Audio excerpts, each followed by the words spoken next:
segment. I swear I'm not singing anymore, y'all. Okay. Hello, everybody. It is Thursday, leap year, February 29th. Hopefully, y'all are doing something special. It's my dog's 12th birthday.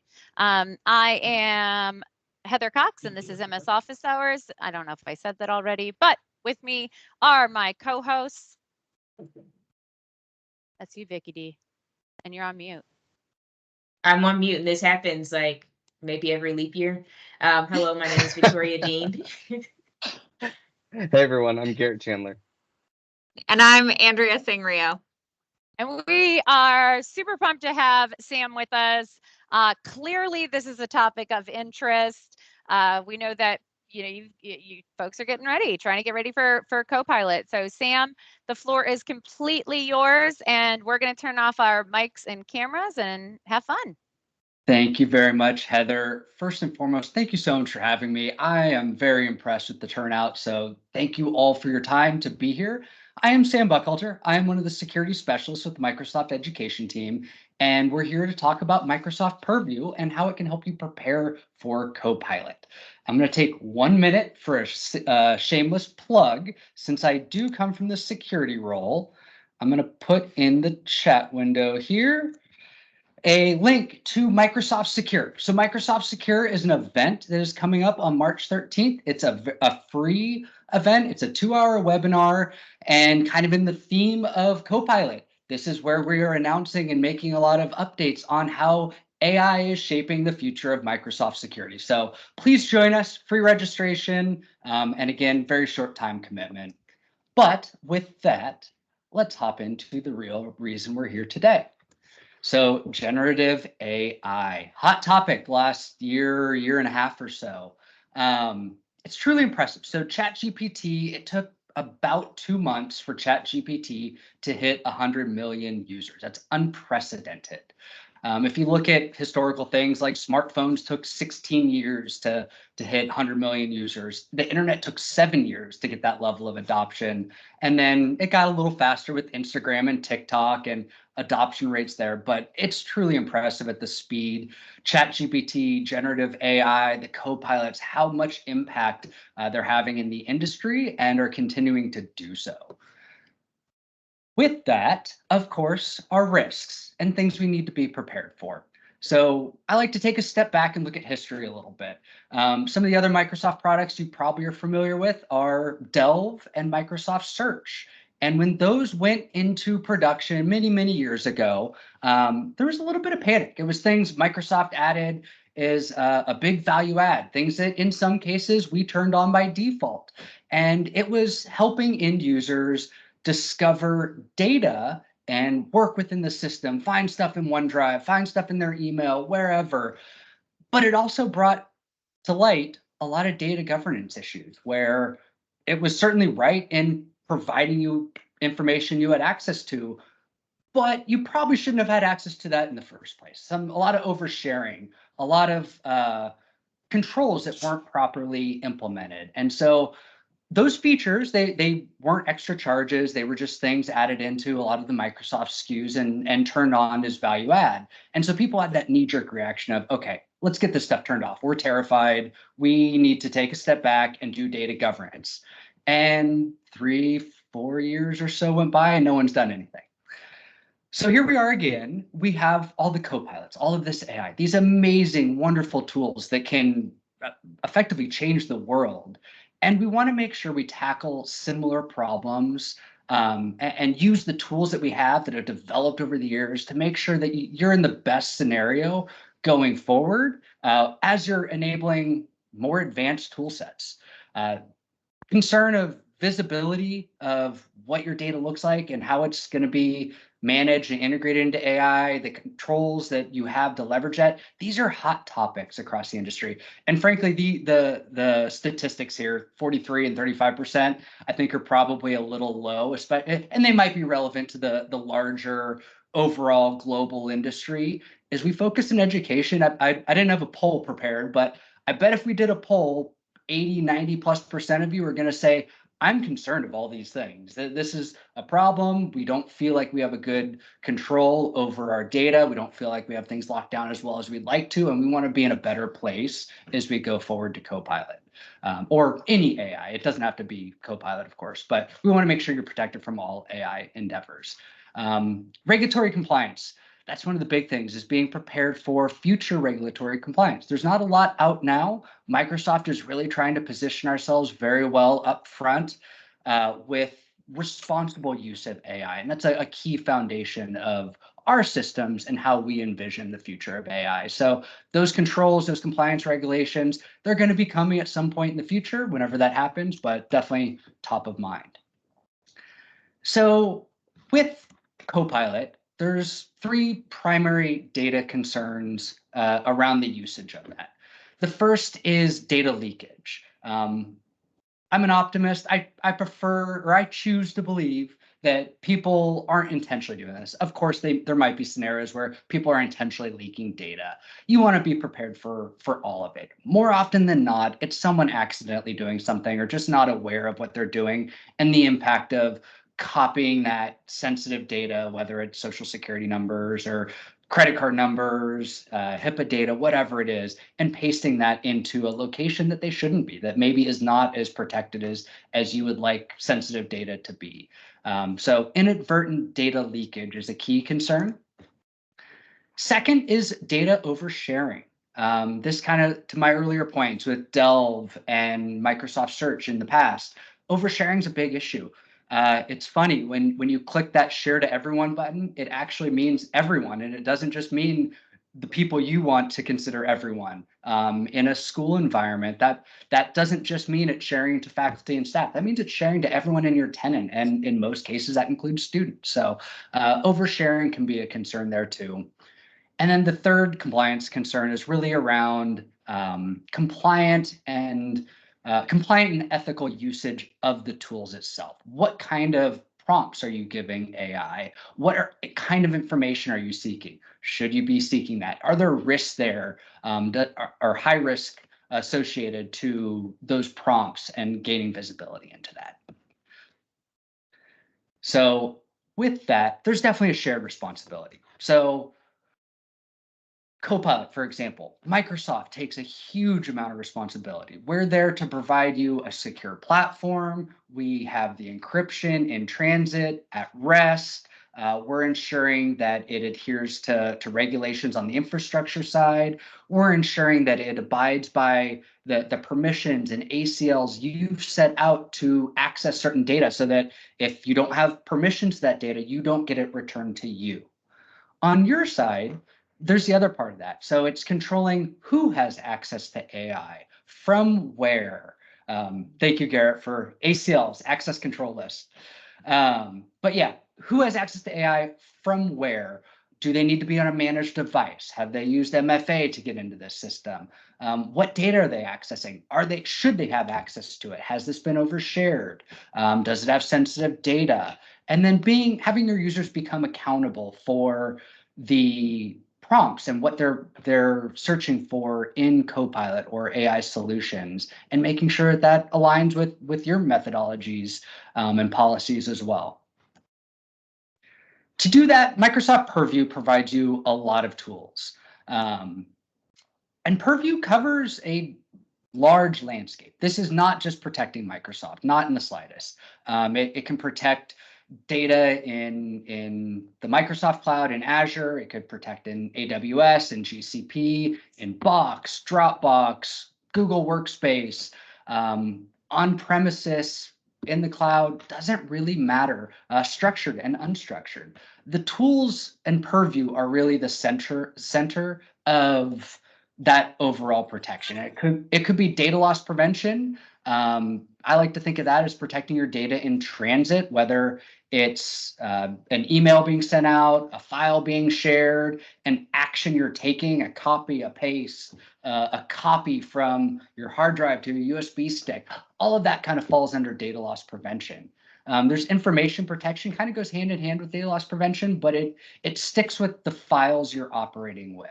So information protection is the labels and the ability to provide encryption and restrict permissions, to put watermarks, and that protection sticks with that file. It goes with it no matter where it goes. So if you did accidentally drop that USB stick in a parking lot and someone found it and tried to access that data, they wouldn't be able to unless they were able to authenticate and had the privileges to view and interact with that content. Adaptive protection, that's a newer feature, goes really well with this discussion because it allows you to implement these things adaptively so that maybe you have stricter controls and restrictions on those higher risk users, the people who have repeatedly tried to put content in to locations they shouldn't be. They could be considered a higher risk user, therefore have more restrictive controls. On the data governance side, that's really our integration into that structured data. How do you protect sensitive content from your databases out there? Again, the cloud doesn't really matter, but in your various database solutions, how do you protect that data? In Power BI, how do you protect that content? And then risk and compliance posture. Compliance Manager is a great tool. It's there at the A3 or the A5 license level, but it's a great tool for you to leverage and get insight into your compliance stature. You can go get different like frameworks, basically, templates. That's what I'm looking for. You can get different templates that are for each different compliance regulations, whether it's like HIPAA, FERPA, NIST. There's all sorts of templates you can leverage. There are premium templates. I don't want to go into licensing. It looks like Garrett added in there for A5 customers. You do get 3 of the premium templates you can leverage, but there are plenty of free ones you can use even if you're not at that. Great tool to just get visibility and track how you're doing from a compliance standpoint. And then communication compliance is an important one too. This ties into seeing where the prompts users are leveraging. Are they doing anything malicious? And I'll show you a couple examples of that in a minute here.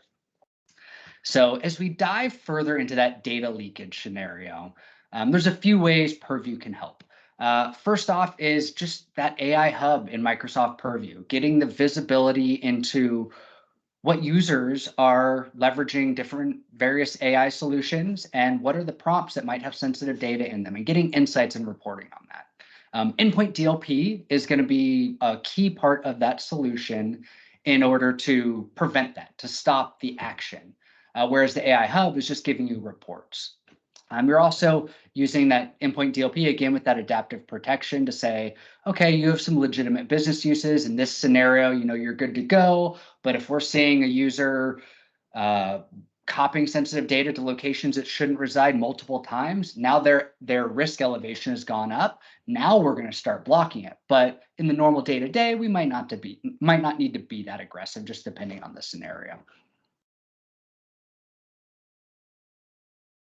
As far as oversharing, great scenario or a great scenario here is projects. Might be something confidential or for official use only, but not necessarily sensitive data. So it's nothing that would trigger, or potentially not something that would trigger like a social security number or a sensitive data classifier, but you might have a sensitive project you only want shared within a small community. So everything in this SharePoint document library might need to be marked as part of a special Project Obsidian in this example, so that label is associated, access is restricted to only those, and you're not sharing that to the broader audience too.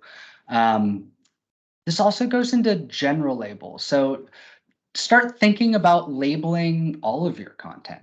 When it has labels, you can change and modify and control how that content is handled. If you can use labels to then trigger data loss prevention policies. So you might just have a general label applied to anything official in your environment.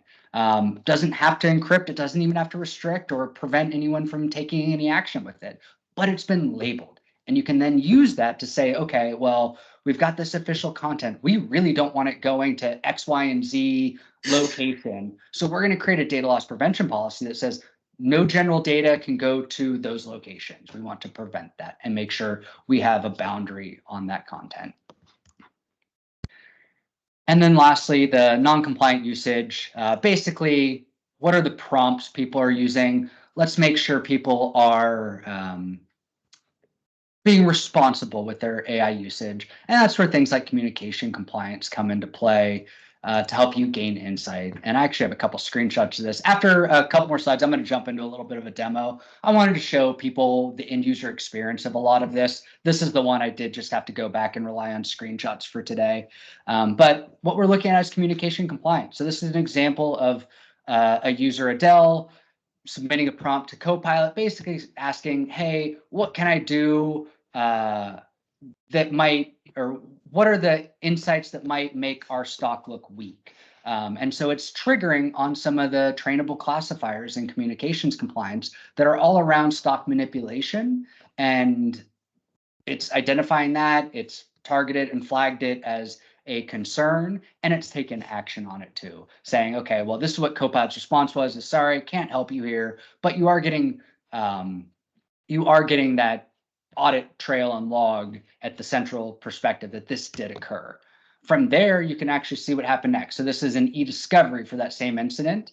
And so you see that initial prompt, you see the response it got from Copilot, says, hey, we can't help you with this. This doesn't align with our policies. You can see Adele went and prompted again a couple minutes later, and Copilot is just disengaged from the conversation. It's no longer responding, but you have that audit trail, and it is e-discoverable there as well. So with that journey and how to go down the path of protecting yourself as Copilot and AI grows so rapidly, it's really a crawl, walk, run. First off, discover your sensitive data. Figure out what's important to you. Get those sensitive information types in there. Microsoft provides you a huge list of pre-canned sensitive information types. You can create your own. You can do pattern matching. There's items for doing exact data match. There's trainable classifiers. Get in there, figure out what's important. This helps you discover where there's matches across your infrastructure. Do people have emails with this stuff in it? Do they have OneDrive files or SharePoint files with content in that matches your sensitive information types? Secondly, let's prevent that. Let's start getting some policies in place. Let's start tagging and labeling your data. Make that available to your end users. You don't necessarily have to forcibly do it. You can do it in audit mode. See what would have happened had you turned it on. Get that data. Help yourselves tune it. Figure out where there might be false positives, false negatives, and make it fit you before you take that larger, impactful approach. And then lastly is the automation. Start deploying automation so that labels are happening automatically. And I just got my 10-minute warning. And the good news is that's my last slide. So I'm going to go into demo land. Let's see, here we go. Were there any questions, Heather, Garrett, anything we wanted to address before we go further? Yeah. One quick one just for the recording. Does everything that you just talked about, is that supported in Copilot for the web or just standard Microsoft Copilot?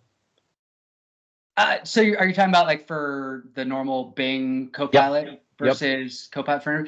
It doesn't really matter. And actually, I'll show you that here in a second. These are the policies you're putting in place. The in-platform doesn't matter. I even have a quick one showing it into Google Gemini and protecting you from data going to Google's AI agent too. So actually, that wallpaper is Southern Puget Sound. I went on a kayak adventure. It's probably about 2 years ago now on I think it was like a beautiful sunny March day. And actually with that question, I'm going to jump forward to just that response. So let's go pull out. I'm going to go to the normal, we'll go to Bing. And we're going to go to Copilot. And you're going to notice a nice little protected symbol over here. So in the top right. So you can see this is the protected version of Microsoft Copilot.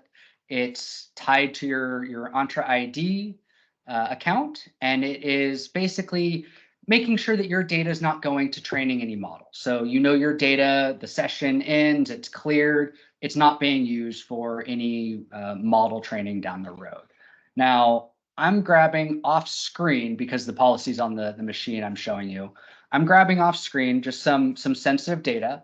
I'm going to paste it in this text document so you can see what it is. In this case, there's a bunch of demo medical record numbers. Could be social security numbers, credit card numbers, whatever's important to you.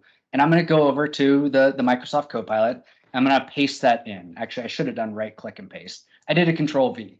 Uh-oh. Live demos are getting you. Of course, this is recorded, right? Let's do it this way. There we go. Now it caught it. So it says, I've copied and pasted. It identified that data. A little glitch the first time around, but says, hey, we're blocking this. We identified it's sensitive data, and I have a rule in place that blocks it from going to Bing, the normal Copilot. Similarly, let's hope this one works a little better. Gemini, we'll go to Google's Gemini. Again, it doesn't matter where we are. Same data. I'm going to right click, paste that data, and you get the same response as, okay, we're blocking that. Microsoft Purview is taking action here. This is part of endpoint data loss prevention that is taking these actions. Now, digging a little bit more, let's talk about sensitivity labels. So I'm going to open a little Word document. We'll go brand new. And sensitivity labels. If you're not publishing them, I highly encourage you to start working. Oh, I see it. Do it in Chrome. I don't have it set up. It does work in Chrome. There's an extension, so it is all supported in Edge or Chrome. But there's an extension associated that you would deploy for your Chrome browser. So sensitivity labels. These are 4 that I created. They're 100% customizable by you. They can be what is important to you. I have a general just for kind of any sort of general for official use only type documents. Doesn't have any doesn't have any encryption, doesn't have any restrictions, but the file is labeled. I can then run policies with DLP down the road so that you can protect that content, even if it is just a general FOUO type document. Similarly, you might have scenarios where, let me open up a new Word document, where you've got that sensitive project. It's something, this is a confidential project. Something doesn't have sensitive data. There's nothing really to trigger on here, but you want to protect it. And so you could have a label specifically for that. I've called this confidential in this example. You can go through, restrict access to that document. I can give it, give certain people access that are needed by M365 demo. You can go in, give options. You can make the document expire after a certain period of time. You can set offline access if they can print, etc. And now that file has been encrypted and it's been restricted on who can access it. Now the fancy stuff is when you get to automatic labeling. And so here we're going to take sensitive data. I'm going to use I'll use medical record numbers again. Again, could be anything important. Just put a few generic ones in here. And if you sit here long enough, it'll, there we go. Barely even got through the sentence. It'll automatically detect it and apply that. When you go to save it, it would apply it anyway. But it basically saw that there's sensitive data and it's encrypting and protecting this file automatically because of that data that's there. I'm going to skip that. Let's go. Going a little fast. I want to get some of this stuff in because it is impactful. Let's look at some of our sensitive files. And I like to pick on non-Microsoft formats. It doesn't matter if it's Microsoft or not. So we'll grab a PDF. And so here's an example of some of the protections. We'll go copy some data. We're in Adobe Reader. I'm going to go click copy. And it says right here on the bottom, hey, you can't do this because you're trying to copy sensitive content. So we're going to block that. This is up to you on how you control it. You can allow an override. You can just block it hard, or you could just alert on it in the background. Similarly, we'll just dismiss that one. We'll go to print. I got it set to my printer here. We'll go click print, and we're going to get a similar notification right here in a second. And here it is, blocking us from printing. Same thing with copying it to a network share, copying it to a USB drive. This is a virtual machine. I don't have a USB drive plugged into it. Same application there. Transmitting over Bluetooth, transmitting over that RDP session, that remote desktop session. All of those are controls you have. But one of my favorite controls, because we all have our platforms of choice, people have their personal tasks they're doing. So I'm going to grab Box. Let's say we've got our user, Kara is our example user. She's logged into her personal Box account. And let's say she's just uploading something real quick. I'm going to grab a file upload. I'm just going to grab a personal photo, upload that, no restrictions. It doesn't matter. It's just a personal photo, and that gets submitted here. Let it upload for a second. And all that is good. We see our personal photo there. But let's go try to grab another file. Let's grab that medical file again, that PDF. And immediately it pops up, says, we can't let you upload this because it's sensitive data. Now, you have the ability to sanction where sensitive data is intended to go. For the sake of platform agnostic, or to be platform agnostic, you could say you're not allowed to put this in Box, but you can put this in Google Drive. OneDrive could be one of the repositories there as well. So in this case, Kara is allowed to put this in OneDrive. So we're going to go over to her OneDrive, and we're going to take that same exact file once it loads.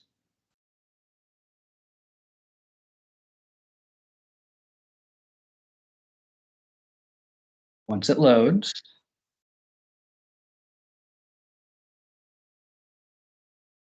of course, it knows we're on a time crunch. There we go. Okay, so we're going to grab that same file, files to upload. I picked the medical one, that PDF.